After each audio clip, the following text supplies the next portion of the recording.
We are recording. We are live on Facebook. I think that we are ready to rock here. And, look at this. So many of you are already in the room. You are streaming into the greenhouse. I can watch your names there. Welcome, welcome, welcome. I am CL Fornari, and as many of you know, many of you have joined me time and again in these presentations, and it is so great to be back with you this Friday. I am virtually here in the Hyannis Country Garden front greenhouse, where you can see exotic orchids on my right and lush, plush poinsettias on my left.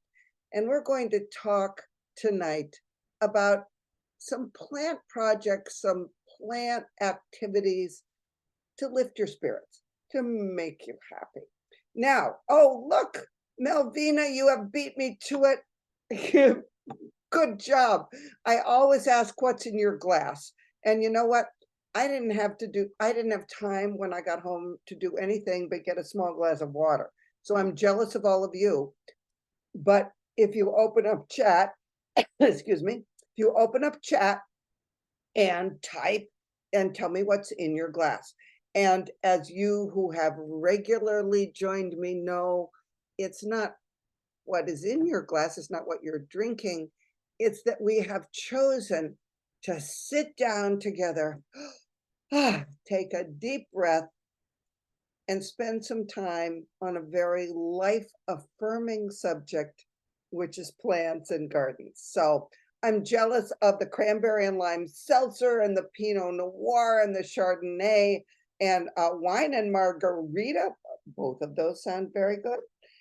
As many of you know, I do like a nice cocktail, but I have to wait until after the presentation because I can't drink and Zoom. So you all should enjoy. Now, I also appreciate hearing in chat from anybody who is joining us for the very first time for one of these virtual happy hours.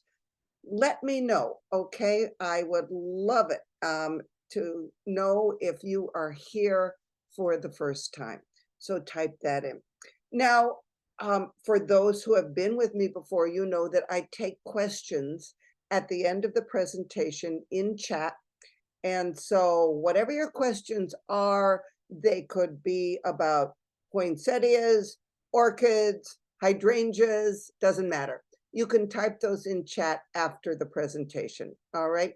And if I don't get to all of them between now and 6, because we have a hard stop at 6 because, dinner must be served. We have a hard stop at 6, and if I haven't gotten to all the questions, I promise you that I save them and I put them up on the Country Garden blog in the next day or two and answer them there.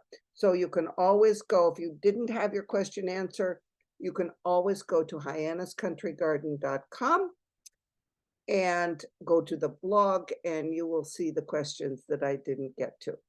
Oh, Lois likes my glasses. Thank you. These are my new Zoom glasses and they are festive and they are fun. And what more could you want in a pair of glasses?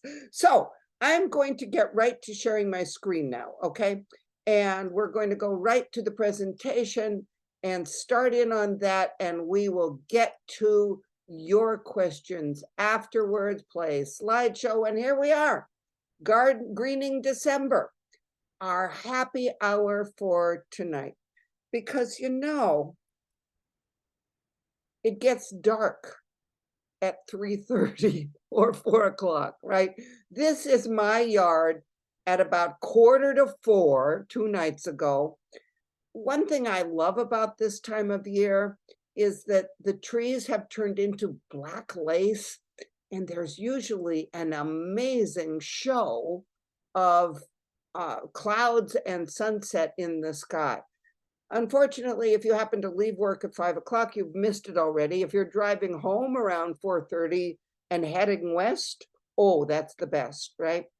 But as the days get shorter, and they are still getting shorter until the winter solstice, many people want something to lift their spirits, and that's what we're talking about tonight. We're going to talk about some outdoor and indoor plant projects, and we're starting out with the outdoor projects. And I want to start out with a bird bath or pot topper, because this is frankly what I am doing back in the costume department at Hyannis Country Garden, along with the many other talented designers back there. One of the things we create are bird bath and pot toppers. And here's what you need. And by the way, if you should know several things here about tonight. Number one, if you want to take a screenshot with your phone or on your computer, please do that. Number two, this is being recorded and it will be up on the bottom of the events page at hyanniscountrygarden.com in a couple of days. You know, usually Martina gets it going by Wednesday or so. So look for it there. Also, we are on Facebook Live, and you can go to the Hyannis Country Garden Facebook page and see the recording there. So if you want to remember any of this and don't want to bother taking a screenshot, you can always go back and look at it later.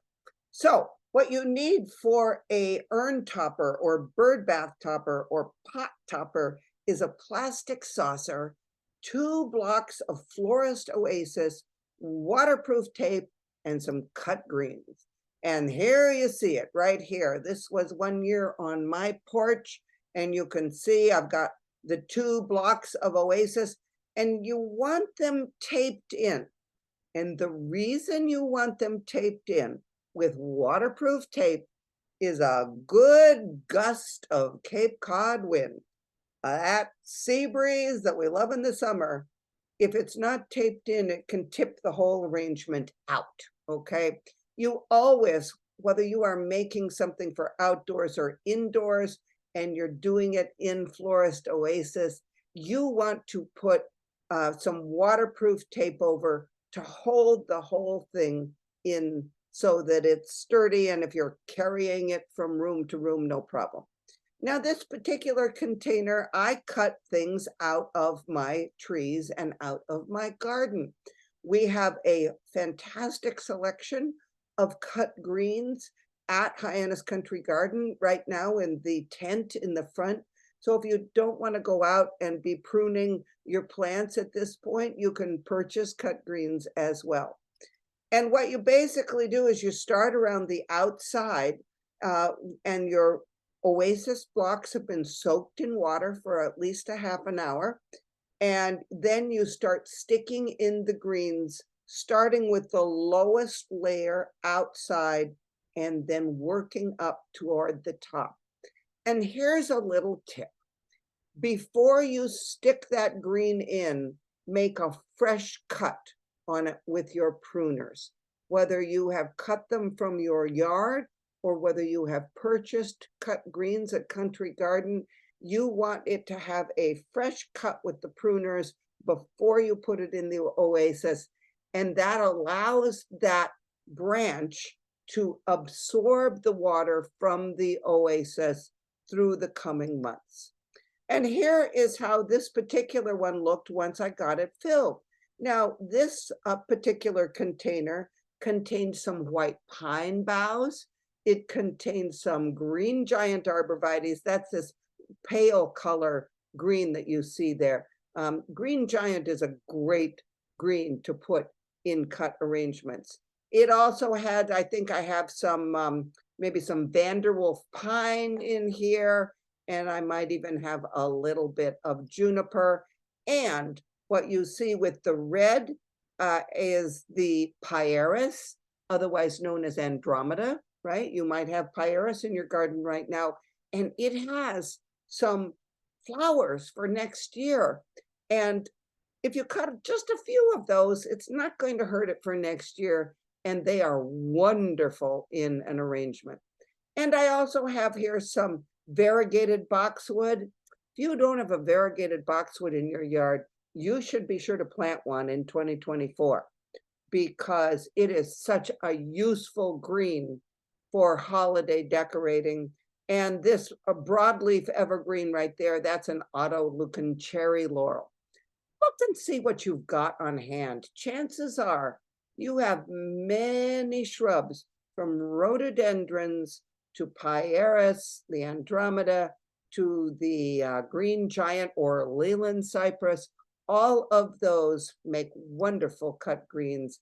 And in this one, I added some red twig dogwood from my shrubs, and I added a few cones here. So whatever you've got, you can put in. Now, you don't have to do it in a bird bath, of course. This last one, that's in a bird bath top. And it's fun to move a bird bath up onto a porch or onto your deck or onto a patio and then put a topper on it. But you can create these in large bowls. I have an old metal bowl that looks wonderful with cut greens, and the same principle applies. You cut the greens, or you come into Country Garden and purchase a selection of different colors and textures, right? And then you put them in the wet oasis. And what I love is to have something like this out on my patio so that I can see it from inside. Because as the days get colder, we aren't spending as much time outside, but I know that you probably have many views out your window of places where you could put a bird bath topper, a pot, a container filled with fresh cut greens, and you're going to love it, not only through December, but through January and February as well. Now, here is just a sample of some greens that I cut one year from my yard. This is all from my garden, right? And this particular year, I used them to create a mixed greens tree in Oasis. And you can see all the different colors and textures that this mixed green tree includes. And we make these back in the custom department at Country Garden as well. I want you to remember that you have options for a wreath, and it doesn't necessarily have to go on a door. Consider putting wreaths on your outdoor furniture, whether it's a wreath on a bench or wreaths on your Adirondack chairs that you look at from your kitchen window. Whatever it is, if you've got outdoor furniture, that's a great place to display a wreath because you're not going to be sitting in that furniture in December, chances are, right? And so why not put a decoration out there? And now I want to talk about poles, buoys, and oars, because these are also things that we are interested in at Country Garden. One of the things that I make at this time of year are porch poles. We have these birch poles for sale, right? And all you need to do is make a simple swag. You can see a swag is just a few different greens, right? Some that hang down and a couple that move up like this. And you wire that to the pole and you cover the wire with a ribbon. Maybe you add some cones. Maybe you add some starfish. Maybe you add some berries. That's all up to you. But these are charming, either hung on the side of a door as a swag, right? Or leaned on a porch. I have also often placed them in a container. The bottom container has that wet florist oasis, right? And the pole, which holds the swag on top, goes into the oasis. And this is a nice porch pot because it has some height to it, right? So this is my friend Tina Bemis. Tina works at a garden center up in northern Massachusetts, and she loved my idea of the porch poles. And so she not only created, she's got one there on your left in her right hand, but she also had the great idea, which I loved, of putting the same sort of thing toward the bottom of the pole, and she calls it a winter solstice broom. So You could create a winter solstice broom for sweeping out the long nights and going into the longer days. And so that's another idea for you. And I appreciate Tina for having that idea. At Country Garden, sometimes we come across things like buoys and oars, and we use those for holiday decorating. Have you got a buoy kicking around in your garage or basement? Maybe you picked up a couple off the beach over the years, right? And you've had it hanging around. Use it. Put it on a pole, put it with a swag, put it with some ribbon. Or an oar can be done in the same way. So if you happen to have some oars around, you can use them for holiday decor as well as an oar, because after the holidays, you take that swag off and you put it back in the garage for use as an oar later. Now let's talk about some indoor projects, and you can use that same wet floral oasis and those same cut greens in just about any receptacle that you have. This happened to be a mug that I had on hand from a friend who was a potter years ago. So that's a nice way to use these, dishes or mugs or containers that maybe you don't normally use. Fill them with holiday greens, put some oasis in there, and put some cut greens in, and put them around the house. You can also put them on a candle holder. And we have these little plastic candle holders that you stick the plastic candle holder in the wet oasis, which is put on top of the glass candle holder.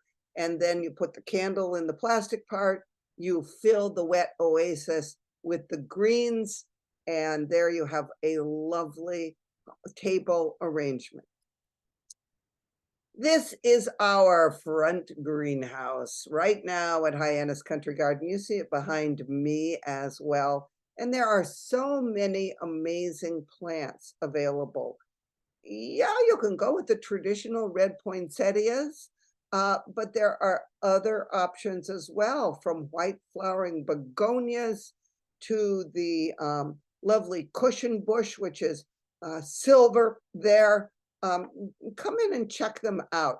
And there are so many ways that you can get creative with these plants. Frosty fern is a favorite at this time of year. We've got them right now with little red birds in them. You can, take them and, excuse me, post-COVID cough. I had COVID about 3 weeks ago. You can take the frosty fern when save the red bird, but there are also other things you can do with frosty fern. Again, I know that many of you have containers that you might not often use. You can stick a frosty fern in it and put it anywhere, whether it's on your kitchen counter or on your table, and just have fun with it. And this one I put in a tin can with some bah humbug ribbon and gave it to a friend who was very bah humbug and proud of it. So have some fun with that. Now let's talk a little bit about paper white narcissus, because this is one of my favorite plants at this time of year. You buy the bulbs and the bulbs, seem completely dormant. All you have to do is put them where the bottom of the bulb has a little bit of water and roots will form. See the roots here? And that's the joy of these, is it's not just the flowers, it's the process of watching them come alive, right? And watching them sprout at this time of year when the days are shorter and shorter, right? To have something that is coming alive, that changes every day in your house, that is a gift. And paper white narcissus are a gift. And there are so many ways that you can display them. One year, I put them with beach stones. I know that many of you do like I do. You walk on the beach, right?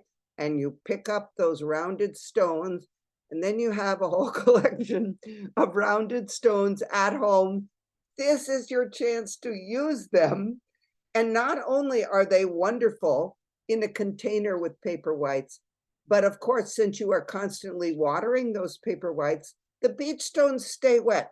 And so they have that wet stone on the beach color that attracted you to them in the first place. This particular year, I put them in a silver Revere bowl. All right. Now, they continue to grow, of course. And that is the first thing I want to address right now, because if you put them in a shallow container like this, as they continue to grow, you're going to need something that supports those tall stems. Because when they are the height, when they start to come into flower, they're going to flop over if they don't have some support. This particular year, I went out and I picked some bittersweet vine. Now, many of us have bittersweet vine growing around our property, or you can find them just about any place on the beach. It's an invasive plant. Nobody cares if you cut it off the beach, so go for it. And you can see it's all tangled up here. By the way, if you don't know if it's bittersweet vine or not, maybe avoid cutting it, because at this time of year, poison ivy vine is out there and doesn't have leaves of 3 on it. And so we don't want you picking poison ivy vine. So know that it's bittersweet vine if you're cutting it, or grapevine, or you can use any freshly cut smaller twigs from shrubs in your garden, because if they're freshly cut, they're pliable. And you can create something like I did here, where I made a circle to go around my Revere pot, and I created a cage of vines that fit down right on top of those narcissus, so that then as they grew, they were supported by that very natural looking cage. So this was one way to support those narcissus as they grew. Another way to support them is to put in some twigs, of course, or you can also grow them in taller glass vases. What I love about a clear glass vase, whether it's a vase or a bowl, is that you get to watch the roots grow into the stones, as well as the bulbs growing up on top. And again, that's part of the fun with narcissus, is seeing the whole process of life happening at the time of year when it is darkest. All right, and here is another group of narcissus. This one was in a crock pot, and this one I supported just by twining some wire around it. So that held it up. There are any number of ways that you can do it. The other thing you could do with something like this is tie a ribbon with a bow right around about halfway up, and that would keep them upright as well. Let's talk a little bit about air plants, tillandsia. Air plants, this is what they look like in our greenhouse right now. We've got shelves and shelves of them, and some of them are fat and big, and some of them are skinny. They come in all different colors and shapes, and they are such fun because you can be creative with them, whether it's sticking one in a globe, in some sort of globe like this, or whether it's putting them in a urchin shell or another seashell. We have these that are in urchin shells so that they look kind of like jellyfish, right? And these are basically plants that you need to mist every 4 days or so with a spritzer, or you can take them to the sink and spray them in the sink as well. Some people may use them in wreaths. You could use a couple of them in a wreath like this one is. And this is a wreath that is done in damp sphagnum moss. And then the air plant is tied on there. The air plant doesn't need to be in soil or in a damp moss. so it can just be wired on the wreath if you'd like. Now, these are not hardy outside here. So if you're going to put them on a wreath, you don't want to leave them if outside if the temperature is going below freezing. But you could put them on the top of some, a container that you already have. You can put them in moss. There are any number of ways you can get creative with them. This particular one was one that I made a group of sticks. I gathered a group of sticks outside, and I put that group of sticks in some pebbles, or these are those round terracotta beads, and that held the sticks up. And then I covered the sticks with the air plants. The sticks had some lichen on it. And to water it, I would just take it over to the sink and spritz it in the sink with my spritzer. And I would do that about every 4 days to keep the air plants happy. And if you do create something with air plants at this time of year, and you keep them going for the winter and into the spring, then you can put this outside during the summertime where it's a little bit easier to water. In fact, if people who live in places like California, they often can create outdoor screening with air plants. And you could do this in the summertime as well, not in the winter, but they can be a fun thing to do. And, I've even seen them in California attached to something like a bicycle. So have fun with the air plants. Another great thing to do is to make a miniature garden at this time of year. Fairy gardens were very hot for a while, but I think, don't just call them fairy gardens, call them a miniature garden. And this is something that can not only be a fun project for you, it can be a fun project to do with your grandkids or your kids as well. And there are no rules here. You can, whether it's making a little shallow container like this one with some houseplants and some mosses, and you can make a little bird bath with a tiny saucer on an upside down tiny flower pot. You can make an archway just by poking in sticks and wiring them together, and then putting a little bit of Spanish moss to cover up the wire. Some people even like to put a little bird up among the Spanish moss here. You can make a miniature garden in a jar, a little terrarium, and that can be a fun thing to do at this time of year. And you might have some bowls or jars around that are suitable for doing this. At Country Garden, we have a great selection of very tiny plants, and that's what you want for something like this in a jar. You want to start with very tiny plants. And you can even do it in a pot. And this is one that I did one year with a selection of tiny plants. And then I had a little ornamental bench and a bird house that you can put on it. So, have fun with this, have fun with it. Or you can make your own dwellings and little, accessories.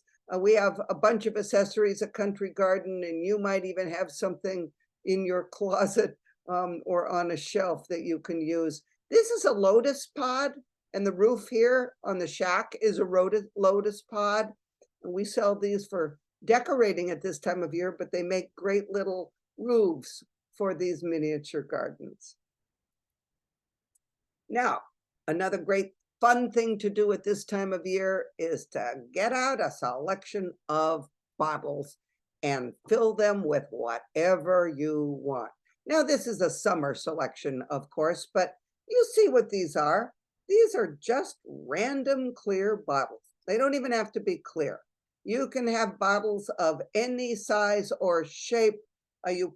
Next time you empty that salad dressing jar or the bottle of hard liquor or whatever, a lot of those bottles are really beautiful. So save those jars. This is my dog Sparky looking into my kitchen sink, wondering when dinner is happening.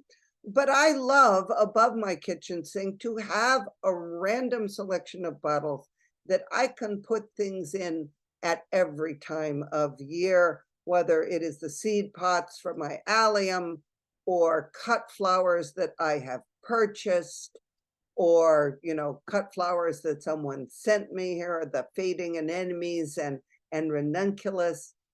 You can do this right now with cutting greens from your garden. You don't have to purchase flowers even. A selection of the different colors and textures of greens from your plants that are outside, including, you might have that Andromeda flower, right? You might have some hellebores that are coming into bloom right now. So, get some bottles going on a kitchen counter, down your kitchen table, or above the kitchen sink. Now let's talk about amaryllis a little bit, because you can find all kinds of amazing amaryllis bulbs right now. And as you may know, we love them. I have several of them in my house. If they don't come already potted, this is what you do. You have at least half of the bulb sticking up above the soil level. And the reason that you stick an amaryllis bulb above the soil level is so that it doesn't rot. And so, half to 3/4 of the bulb can be poking up above the soil level. And then they start to grow in your sunny or, your eastern window. But as we all know, they get kind of top heavy, don't they? And if you don't want to come home someday and find that your amaryllis has keeled over or bunk onto the ground, you will probably want to support them. And here is one way to support: a simple stake and a ribbon. Easy, right? Easy to do. But if you have red twig dogwood growing in your garden, you can cut some of those red twigs at this time of year and make supports that will support your red twig dogwoods, whether they are straight twigs. And we do have, by the way, natural straight red twig dogwoods at Country Garden right now, if you don't have any in your garden. So you can use a group of those that complement the amaryllis beautifully, or you can use the branched ones that you have and kind of twist them around each other, tie them in strategic places with a little bit of wire, and they will support those amaryllis bulbs and those big flowers as they open up. So think about that. Now, let's talk a little bit about celebrating houseplants at this time of year, because even if you don't do any holiday plants, even if you don't do any holiday decorating, what can cheer you up at this time is your houseplants. And I'm not saying that you need to have a border up by your ceiling of the spider plant. I'm not saying that you need to have living ivy on your bed. This happened to be a grower's display at a trade show that I went to that I thought was funny. But I am saying that plants bring so much to the interior party. This is my front room. And you can see these are windows that face south, so I take advantage of those by having many plants. And in the wintertime, it can just make you feel better to have all of that greenery inside. It can also make you feel better to have different textures, have different colors, have different fragrances, and have different flavors inside, including something like a citrus tree. These lemon trees are in flower right now at Country Garden, and the fragrance of the flowers is wonderful, but pretty soon they're going to also have lemons on them. This is my Meyer lemon tree one year that was in front of my kitchen sliders, and you can see how wonderful that is to be able, at a time of year when the outside is all gone dormant, right? To be able to have lemons dripping off your lemon tree is a wonderful thing. It's also a wonderful thing to have fresh herbs. The fragrance of lavender and rosemary inside are so wonderful. And these are out on the patio right now at Country Garden. I took a picture of these today. But the lavender, it can just make you feel better by pinching that fragrance and smelling it Aromatherapy at this time of year of the herbs is so wonderful. And you can have fun with your houseplant displays as well. Now, these are pictures from window displays that I took at the Philadelphia Flower Show one year. But there's no reason that you can't have fun creating a window display just like they did at the flower show. And this is something that I enjoy doing as well. Not in every window, certainly, but in selected windows, making a little arrangement, whether it's in a theme pots like these were, or whether it includes other things, whether it's a clothesline of rainbows or something that your kids or your grandkids did, whether it's a collection of pencils, it doesn't matter. What matters is that you have fun putting it together. And so think about what you've already got on hand, purchase a couple of new plants to spice up the mix and have a good time with it. So now we're going to get to the question and answer. First of all, I want you to keep in touch with me, clfornari@countrygarden.com. All right, that's number one. Number two, we are going to stop the share. We are going to come back here, and I'm going to open the chat to answer your questions. Okay, so let's see. Is there a compostable oasis instead? You know what? There is something called, what is it called? Rock wool. We don't have it right now at Country Garden. We're kind of looking into it. It comes from the Netherlands. It's fairly expensive. It is not wool. It's called rock wool, and it's made out of a particular rock fiber, but it is compostable. So you can look into that. The other thing, if you don't want to use Oasis, that you can, of course, do in some situations, not maybe all situations, but in some situations, you can use small rocks or you can use marbles, right? And then when you're done, wash them, put a little bleach to sterilize them and save them for another use. Is it safe to use a ceramic planter outside with greens? No, probably not, unless it's something you don't care if it cracks. And the reason is if it happens to get really cold, and what happens with ceramic planters often is they freeze to wherever you have them sitting on. And then when the sun comes up the next day and warms the top of the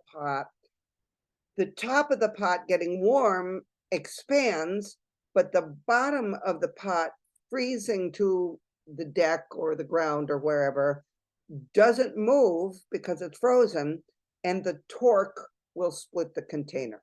So better to use something that is not ceramic. You can use some cement things if they're particularly on a porch, under cover a little bit. But I would say to be sure to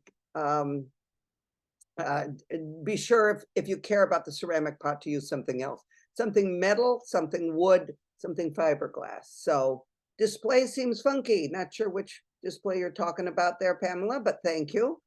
I think I have a potted hydrangea that you said could be overwintered in the garage. Since I don't have a garage, would you put the pot in the ground or mulch around the pot with leaves? I'd put the pot in the ground. If you have a place where you can dig a hole, hopefully the pot isn't ceramic, all right? If you have a place where you can dig a hole deep enough to put the whole thing into the ground so that that pot is insulated by the earth. And that's your percentage play for the hydrangea. And I would also maybe put, if you have a place that you can dig a hole that's a little bit protected, that is a good thing to do. All right. What month do Meyer lemons bloom? The lemon tree is an interesting thing. It doesn't bloom regularly at the same time. It's almost on a 9-month schedule. So sometimes you will have Meyer lemons that are in bloom while it has lemons ripening on it.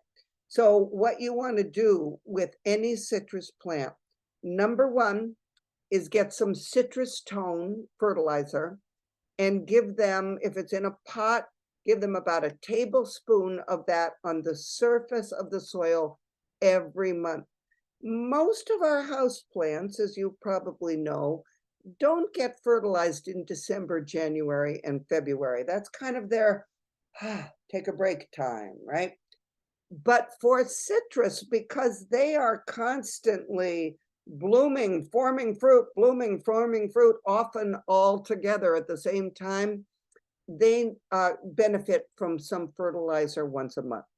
The next thing to know is that, you may have it bloom. I've had mine bloom inside in January.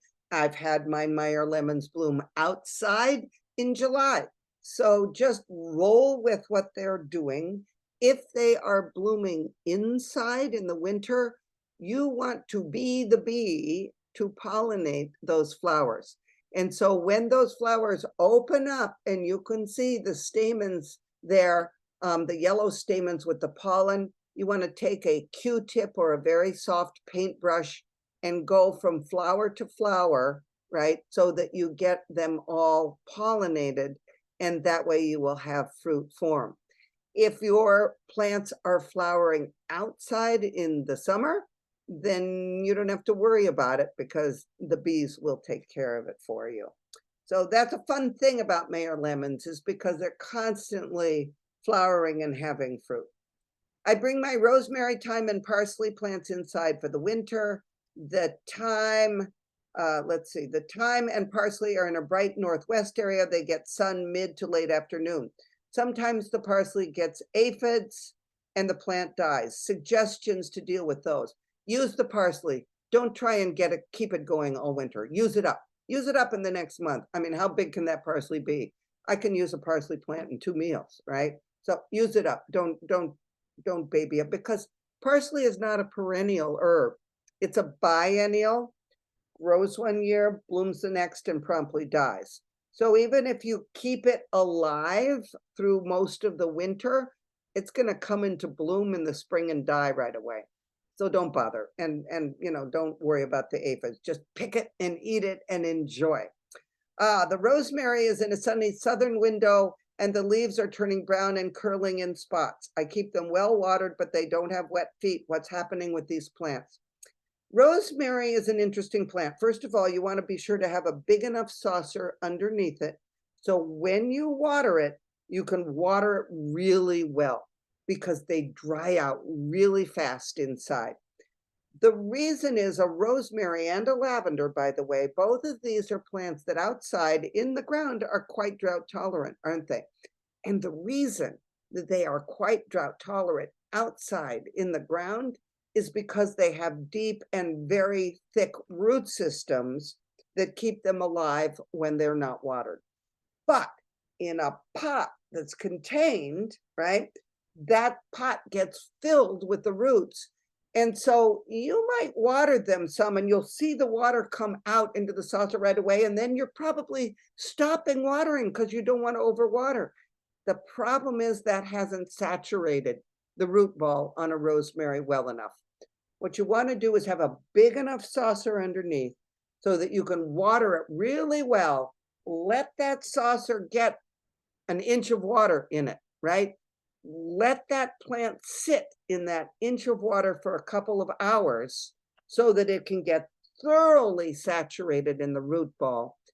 Then if there's any extra water in the saucer, you can take an old towel and soak it up, right? But that's the way to water a rosemary well. Herbalists have a saying, a dry rosemary is a dead rosemary.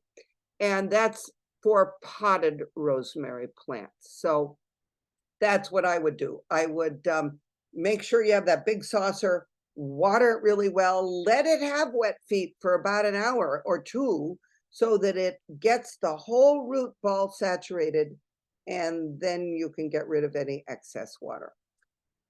All right, and by the way, we've got another 15 minutes here, so type your questions, your plant questions into chat, whether they're about something outside or inside.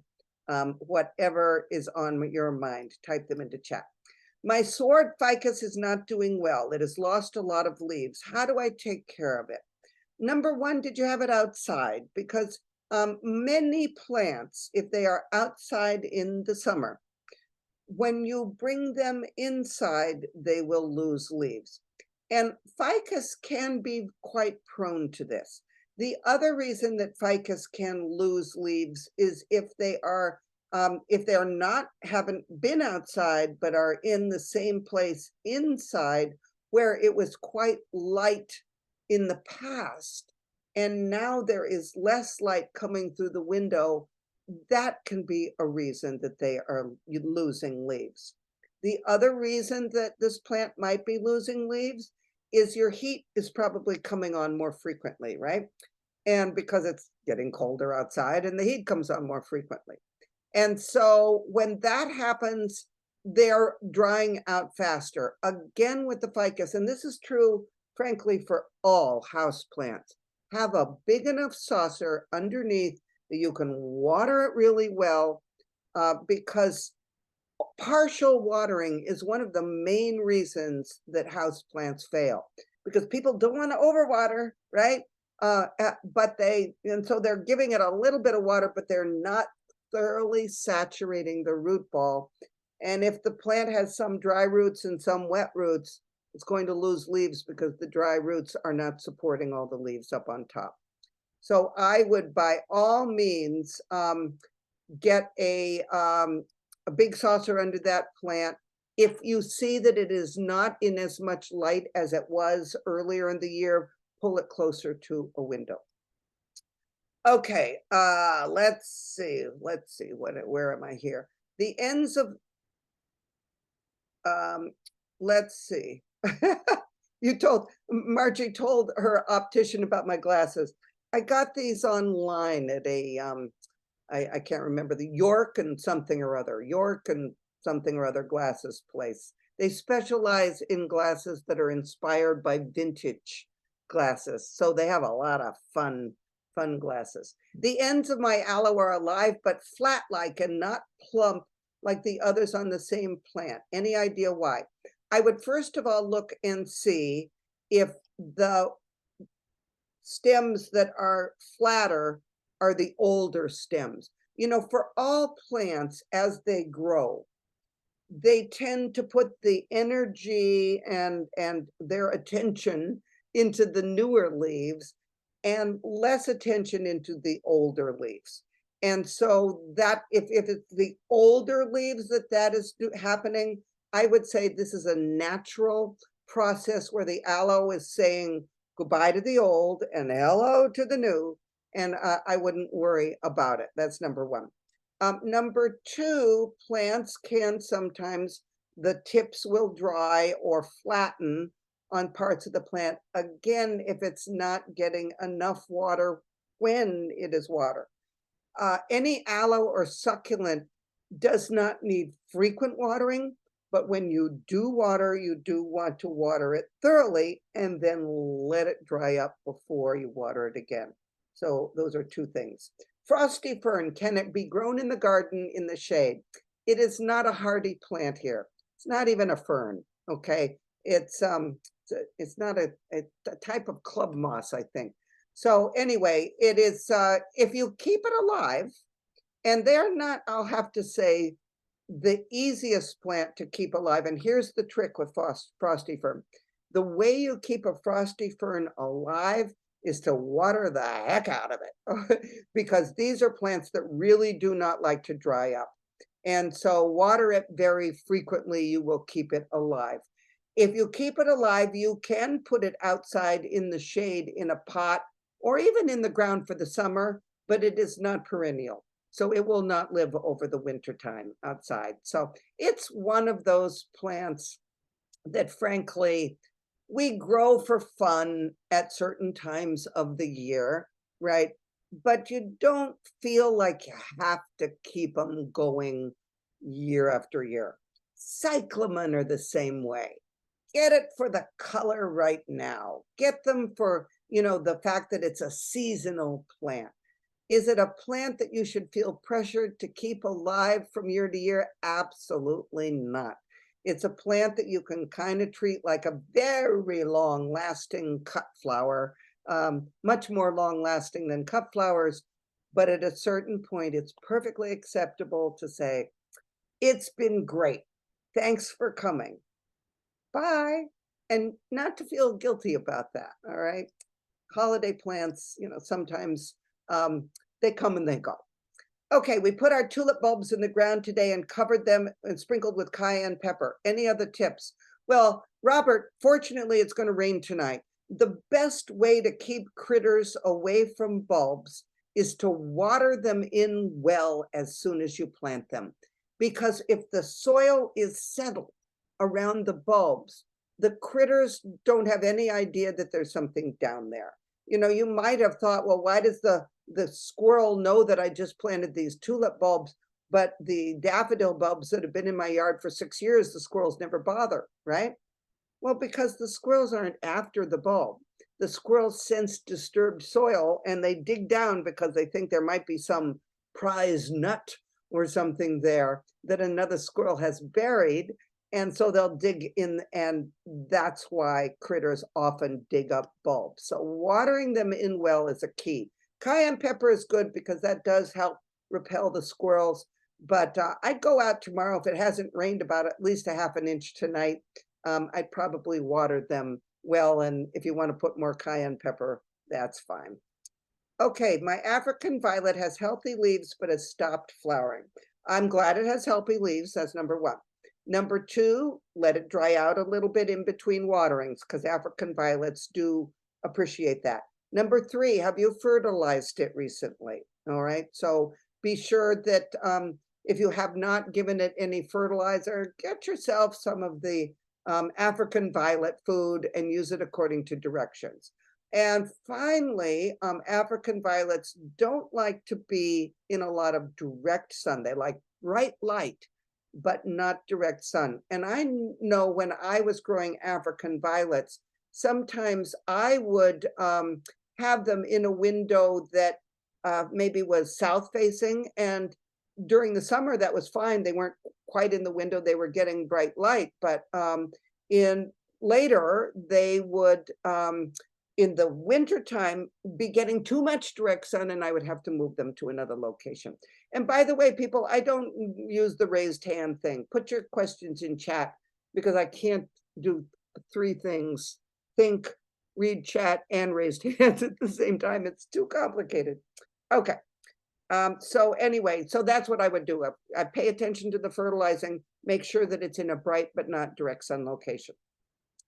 How do I keep the Calathea rattlesnake plant happy? Yeah, with a little bit of prayer.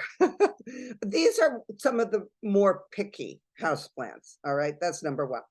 Number two, don't let it dry out. Where the African violet likes to dry out in between watering, the Calathea plants do not like to dry out. So make sure that you're feeling that soil every 3 days.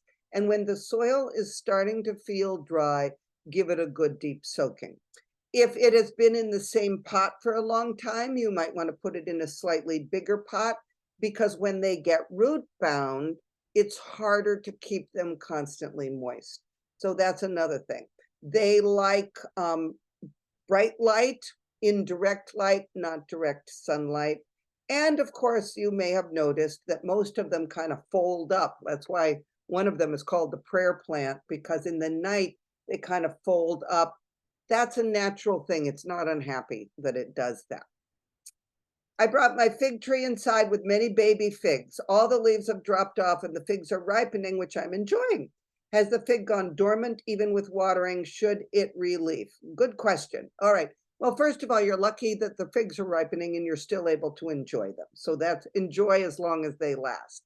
Number two, it is going dormant. I don't know whether you brought it in the house or into a cool garage, but keep it in a cool place because you do want it dormant. And don't click on the raised hands. I don't do that.